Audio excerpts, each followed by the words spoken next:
Hello everyone, জয় মা শ্যাম সুন্দরী। সবাই আশা করছি অনেক অনেক ভালো আছো মায়ের কৃপায়। আমিও ভালোই আছি। আমাকে মন্দির থেকে প্রচুর প্রচুর ছবি পাঠানো হতো। একটা অবাক করা বিষয় হচ্ছে, আমার কাছে প্রায় শয়ে শয়ে ছবি আসতো।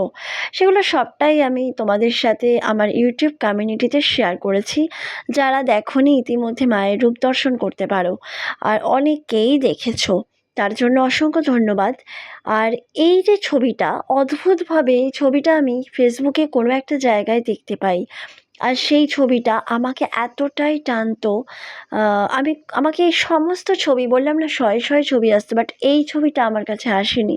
আর এই ছবিটা আমি যখন দেখতে পাই, আমার খুব মানে খুব ইচ্ছে করতো ছবিটা যেন আমার কাছে আসে, বাট আমি কিছুতেই ছবিটা খুঁজে পাচ্ছিলাম না।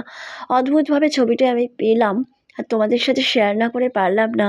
ছবিটা আমার এত অন্যরকম লাগে, এত আলাদা লাগে। আসলে মাকে যতবার যত রূপে দেখি, ততগুলো রূপই অদ্ভুতভাবে টানে, অদ্ভুত আলাদা ফিলিংস, আলাদা রকমই লাগে ডেফিনেটলি। বাট এই ছবিটা আমার কাছে যেন আর একটু বেশি স্পেশাল লাগছিল।